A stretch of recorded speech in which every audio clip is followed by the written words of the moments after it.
ئەزان سڵاو خۆشحاڵین لە بەرنمەیەکتری ڕاڤە بە دیدارتان شا دەبین. تەوەری بەرنامەی ڕاڤە قسەکردنە لەسەر ئاسۆی چارەسەری کێشەکانی نێوان هەولێر و حکوومەتی عێراقی با میوانداری زۆر بەڕێز کاک دکتۆر بەهرۆز جەعفەر سەرۆکی ئینستیتوێتی میدیتریان بۆ توێژینەوەی هەرێمایەتی. کاک بەهرۆز خۆشحاڵین و بەخێربێت. کاک بەهرۆز لە دوای پێچێنانی حکوومەتی نوێ و هەوڵەکانی هەرێمی کوردستان و ئەو گوتارانەی کە لەلایەن سەرۆکی حکوومەتی هەرێمی کوردستان و کاربەدەستانی هەرێمی کوردستان و ئاراستاکرێن کە هەموو ئامادەباشیەکەیە لەوەی کە هەرێمی کوردستان بۆ چارەسەرکردنی کێشەکان بچنە بەغدا و کێشەکان بە ئاراستەی چارەسەرا ببن، بە تایبەتیش لەسەر پرسی مادە گرنگەکان یان تەوەرە گرنگەکانی نێوان هەولێر و بەغداد لە دیارترین و هەستیارترینیشیان یان یەکێک لە هەستیارترینە و تەوەرانەش پرسی نۆت و وزەیە کە جەنابەت لەو بوارەیە پسپۆڕیت هەیە. گەشتبینی بۆی کە هەرێمی کوردستان و حکوومەتی عێراقی لەسەر پرسی وزە بگەن بە ڕێکەوتنێکی مامناوەندی و ئەم مەلەفە هەڵواسراوە درێژخایەنە بە چارەسەر بگات.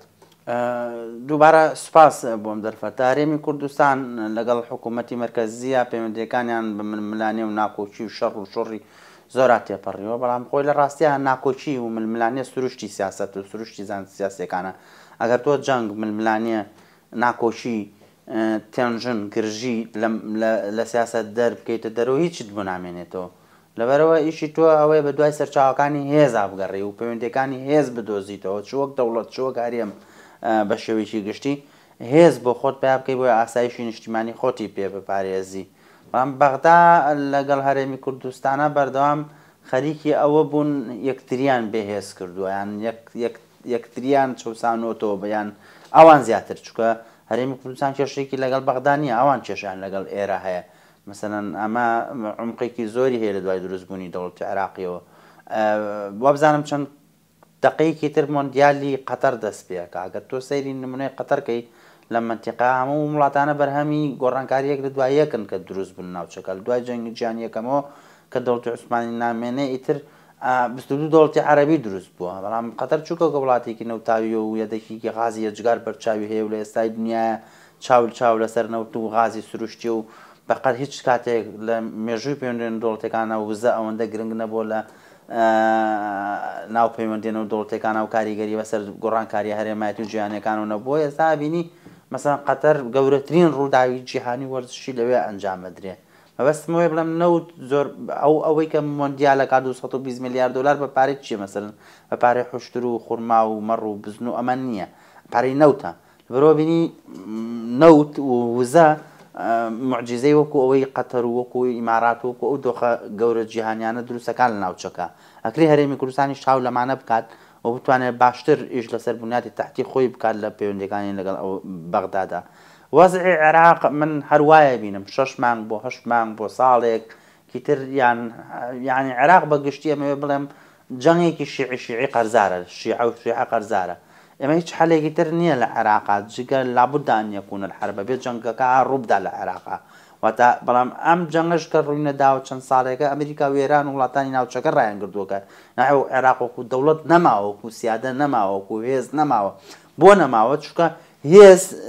هێزی دەوڵەت لە ڕووی کۆمەڵاسی سیاسیەوە ئەمە زیاتر جەختی لەسەرەکرێتەوە، سۆسیۆپۆلیتیکەڵ ستراکچەر شتێکی ئاو هەیە. هێزی دەوڵەت دەبێت بەدەست دەوڵەتەوە بێت. دەوڵەت بۆچی پێڵەن؟ دەوڵەت لەبەرەوەی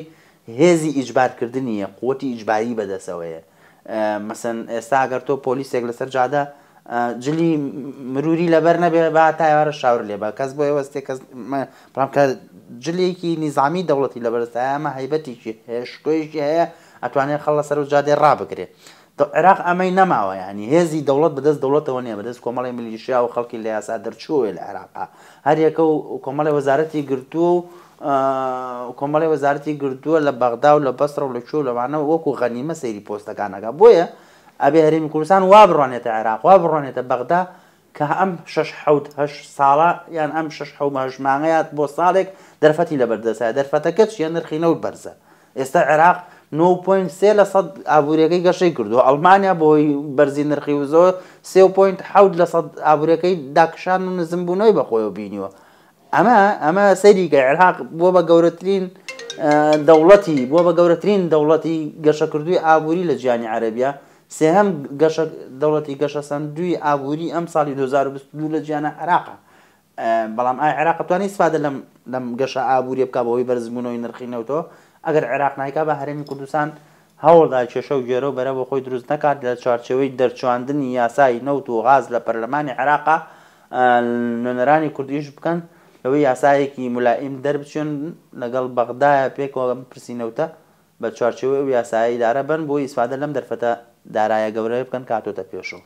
کاک بەرۆس لە حکوومەت عێراقیش هەوڵێک هەیە یان جۆرێک لە گوتار دروست بۆ لەوەی کە ئەیانەوێت لە سەقفێکی زەمەنی 6 بۆ هەژمانگیە پرسی نەوت بەلایەکە بخەنەوە یاسای نەوت و غاز لە هەرێمی لە عێراق دەرچێ و ڕێکەوتنیش لەگەڵ هەرێمی کوردستان بکرێواتە جۆرێک لە سازان جۆرێک لە تەوافق دروست بێ لە عێراق لە نێوان مرکز و لایەنە سیاسیەکان و هەرێمی کوردستان و پێکۆ بتوانن یاسای نەوت و غاز دەرکەن و لە کۆتاییە ئەم کێشە هەڵپەسێراوە 17 ساڵیش بەرەو چارەسەر ببن. تەسەورەکەی ئەو نیگایی کە ئێستا لە بەغدا هەیە یان ئەو گوتارەی کە ئێستا لە بەغدا هەیە ئەتوانێت ئەم مەلەفە بەرەو چارەسەر بەرێت یان ئەم نیەتە نیەتێکی ڕاستەقینەیە بۆ چارەسەرکردنی پرسەکە؟ وڵای پێش هەموو شتە بێ عێراق پرس وەزعی ناوخۆی بەغدا و ناوچەکانی باشوور یعنی ئەولەوێترن بۆ ئەوان چونکە ئەگەر بەپەلە وەکو بەپەلە چاکسازیەک و چۆنەڵی هەنگاوی گەورە نەهاوێژرێ لە عێراقا دۆخەکە بەرەو خۆپشاردان و بەرەو تەقینەوەی کۆمەڵایەتی و سیاسی گەورە چێ مقتەدا سەدر گەورەترین هێزی سیاسیە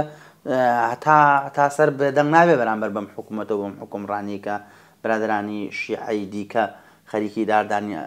ئەم حکومڕانیان لە عێراقدا لەبەرەوە تەحەدای نەمبەر-وەن بریتە لە مقتەدا سەدر و گروپەکەی و ڕەوتەکەی کە ڕەنگە لەگەڵ مەجموعەی خەڵکی دیکە بیکەن بە خۆپشاندان و مزاحراتی گەورە حکوومەتش بە دەرجی حکوومەتەکانی دیکە بچێت ئەمە یەکێکە لە ئەگەرەکان ئەگەرێکی دیکە ئەوەیە خەڵک بە شێوەیەکی سروشتی بێتە سەر جادە و نەگەڕێتەوە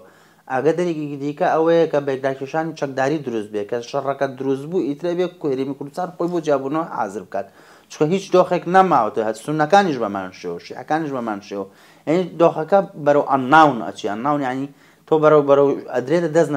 نەزانرا و نازانی چۆن تمامەڵ لەگەڵ ئەو دۆخەیە بکەی بەرەو شۆ ئەڕوات ئەگەر تەقێتەوە بەڵام ئەوەی کە من زیاتر جەختی لەسەرەکەم هەرێمی کوردستان وەکو بەغداد سیاست ناکاکە لە 19 ساڵی ڕابردووە 1 تریلیۆن دۆلاری دەستکەوتووە 365 ملیاری هەر دیار نەماوە ساڵانە بە سابتی بە سابت بەپێی کەناڵی الحوڕە 25 بۆ 35 لە سەتی بودجێ عێراق بە فیڕۆ چووە کەس نازانێت بۆ کۆ چووە یعنی دەوڵەتێک کە نزیکەی 13 ملیۆن ژن لە تەمەنی ئەوەیان کە ئیش بکەن لە ڕێگەزیمینە 1 ملیۆن ئافرەت کەمتر لە ئافرەت ئیشاکات و لە کایەکەیە تەواجودی هەیە ڕێژەی بێکاری لە عێراقا بەرەو 140 لە ڕاوە بەپێی بانقی دەولی کێشەی ئاو لە عێراقا بێ بە کێشەیەکی هەنووکەی کە تا وەکو ئێستا وەکو سەر و کۆماری عێراق لە شەرم شێخ باسی کرد 40 لە سەتی خاکی عێراق بە خەڵک ژیان و کشت و کاڵ نەماوە ئەین کێشەکان کێشەی حیاتی و استراتیژیە جگار گەورن بۆ عێراق ئەوەی کە بە بڕوای من عێراق هەر دۆخێکی لێ قەوما هەرێمی کوردستان ئەبێ عەکسەکەی بگرێتە ئەستۆ بۆی خاڵی بیکا بە خاڵی بەهێزی خۆی عێراق لە ڕووی ژینگەیە بەرەو کارەساتە ڕای ئەمە ئیشکەین لەسەر کێشەی ئاو سایکڵینگ ئاو باشترین ژینگەی وڵاتەکەمان درەختی وەها بنێژین کە توانای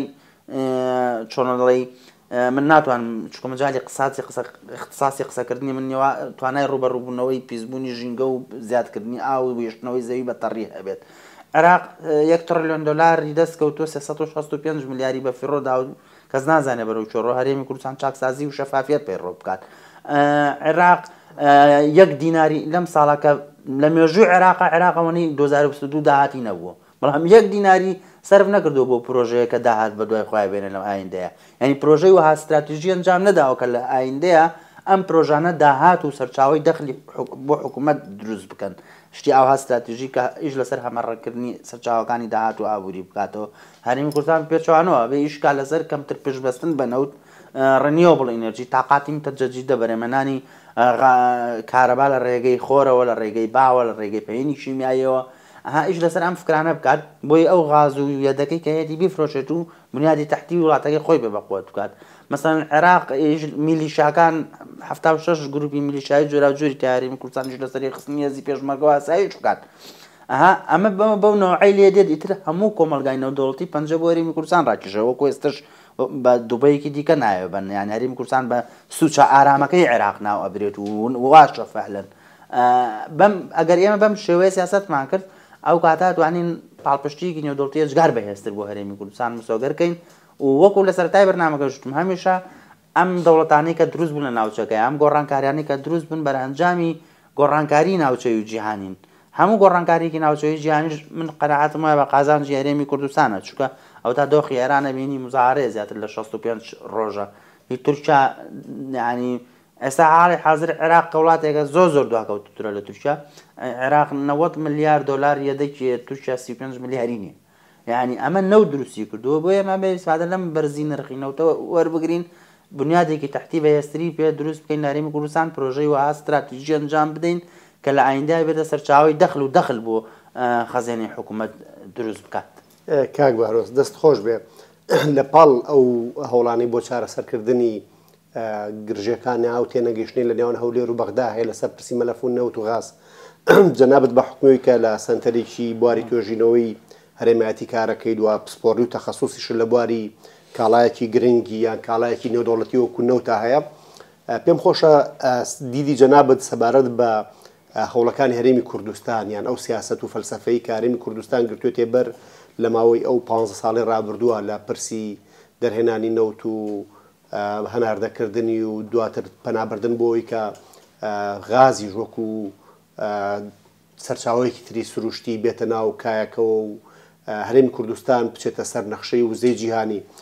ئەم جوهدەی هەرێمی کوردستان یان ئەم هەوڵانەی هەرێمی کوردستان لەم 15 ساڵەیە چۆنە خوێنیتەوە لەوەی کە جددیەتەکەیە لەم بابەتەوە خۆی لە هەموو پرۆسەیەکا کام و کورتی هەیە بەڵام ئەگەر بە نمونە وەری بگریت مەسەن ئەمەی کە جەناب تێڵێچێتە قاڵبی چوارچێوەی ئاسایشی وزەوە ئاسایشی وزایش لەسەر ئەوە ئەکات کە چۆن لە ڕووی نرخەوە لە ڕووی ئاسایشەوە لە ڕووی جیۆلۆجیۆ لە زۆر ڕۆ تۆ ئیش لەسەر ئەمانە بکەیت ئەم پنتانە بکەیت. من یەک نمونەت بۆ گەڕمەوە بۆ نمونە ئێستا کێڵگەیەک وەرگین وەکو مەسەن کێڵگەی کۆرمۆر کە لە ڕووی غازی و شادەماری غازی و کارەبایی و ئابووری هەرێمی کوردستانە ئەم ڕۆژانە نزیکەی 450 بۆ 500 میلیۆن پێسێجا غازی سروشتی بەرەمێنێ لە ساڵی ئایندە و 2 ساڵی ئایندەیە پلان هەیە بگاتە 1 میلیار مەتر 1 میلیار پێسێجا قەدەم مکعب. ئەمە زۆر بێوێنێ لە ڕۆژڵاتی دەریای سپی ناوەڕاستشە ئەم بەم شێوە ئیشکردنەن بەهێزە نەبووە. ئەم جەڵگەیە کارەبای نزیکەی 80.1% ئەم سنووری سلێمانی ئەوانە دابین ئەکات و بە 176 کیلۆمەتر لە منتقی قارکارێنی کۆنەوە بۆڕی ڕاکێشراوە بە ژێر زەویە بۆ شاری غاز لە چەمچەماڵ لەوێشەوە بۆ ناوچەی پیرداوت بە 132 کیلۆمەتر. ئەمە ژێرخانیەڵی بۆڕی یەکێکە لە ئیشە باشەکانی حکومڕانی کوردی من وای ئەبینم و بەهێزترین بنیادنانی ژێرخانی شاتوانم لەم ناوچەکە کە شتیوانە کراوە. هەموو چێڵگەکان نەوتەکانی سا کۆنێکتن بەیەکەوە هەمویان چنە خوڕمەڵە لە خوڕمەڵە شۆبرە و فشقابور و لێەوە بە بۆێڵی بۆڕی کوردستانە تەنانەدا ئێستا کە بەغدا ئەمساڵ گەڕووی بە هەرێمی کوردستانە کە دەویست و بۆڕێکە ناقانونی و دادگای فدراڵی تەنگی بە هەرێمی کوردستان هەڵچنی بوو ڕۆژانە 80,000 بەرمیل نەوتی کەرکووک بە هێڵی بۆڕی کوردستانە ئاچێتە دەرەوە چکە داعش لە 2014 هێڵی بۆڕی نەوتی کەرکووکی و جێهانی تەقاندۆتەوە کە هێڵە بۆڕی لە هەفتاکانەوە هەیە ساڵی هەفتاوەشتەوە هەیە داعش تەقانێتەوە لە 2014 هێشتا عێراق بۆڕێ دروست نەکردو بۆ هێڕەکەی کوردستانەوە بۆڕیە نەوتانێرتە دەرەوە گەر ناقانونیە بۆ نەوتی عێراق بۆڕی نەوتی کوردستانە نێرنە دەرەوە. لەبەرەوە هەرێمی کوردستان زۆر شی دیکە هەیەبیری لەکاتەوە بەڵام بە قەناعەتی من پێویست بە ڕثینکینێکی عادە نەزەرێکی زۆر بە قوتێ بە تەواوی پرۆسە نەوتیەکانە ئێمە لە پەیمانگەی خۆشمان و بە پەرلەمانی کوردستانش بۆ سەرۆکاتی حکوومەتیشمان ڕاوانە کردووە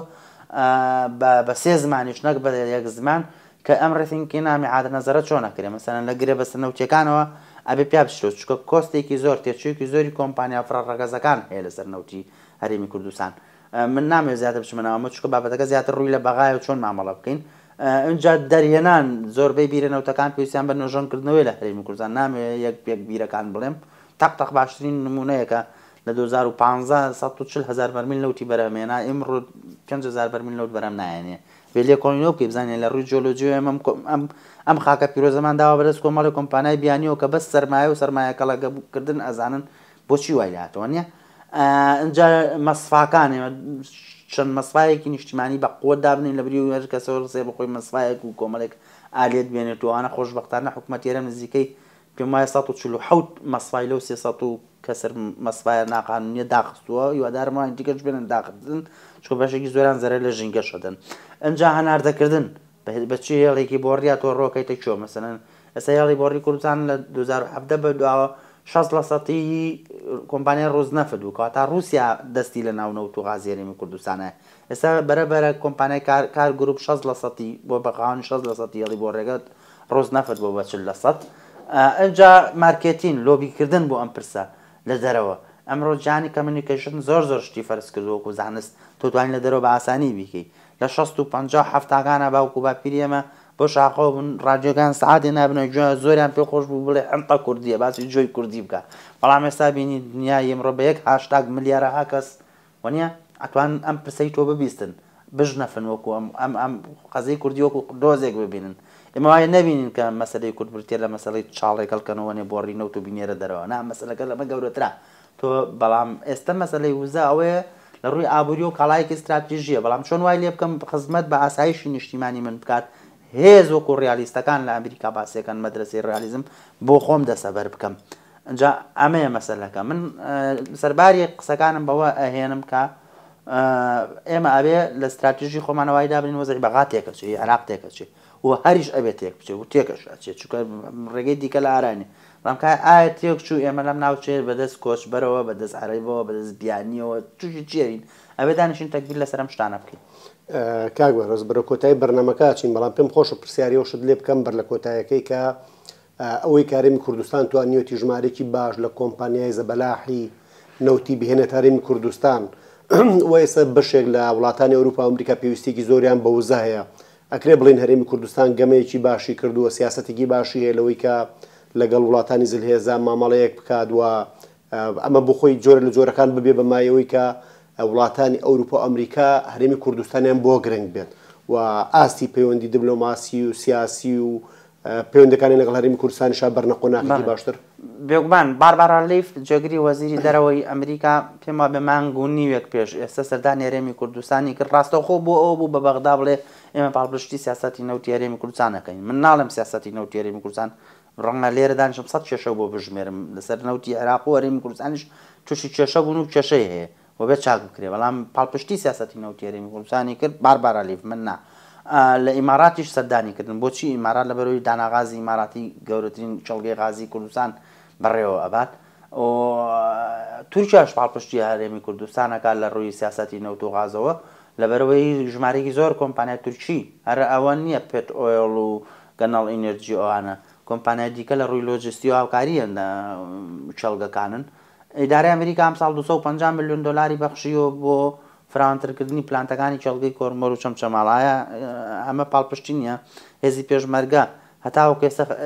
ئیدارەی ئەمریکا و ئەڵمانەکان خەریکی تەمکین و تەدریبووی کەوادری پێشمەرگە و سەربازی ئێمە ئەمە پاڵپشتی نییە بەردەوام سەفیری ئەمریکا لەم ڕۆژانەم لە دۆک بووم لەو پانێڵ لەو کۆم فۆرمەی دیداری ڕۆژهەڵاتی ناوەڕاست بۆ ئاشتی و استقرار ئەویش جەختی لەوە کردەوە باڵێزی ئەمریکاوە لەم ناوچێن ناڕۆن پاڵپشتی هەرێمی کوردستانەکەن بۆیە هەرێمی کوردستان ئێستا پارتنەرێکی سەرەکیەشێتی ئەوروپا و ئیداری ئەمریکایە و ناوچێشە هەر ئاوا ئیداری دۆخەکە ئەدرێت کاک بەهرۆز جەعفەر سەرۆکی پەیمانگای میدیتریان بۆ توێژینەوەی هەرێمایەتی سوپاس بۆ ئامادەبوونت و سوپاس بۆ هەموو شیکردنەوەکانت سوپاس بۆ زەناویشت ئازان تا پرسێکی تر بەخواتان ئەسپێرین و خواتان لەگەڵ بێت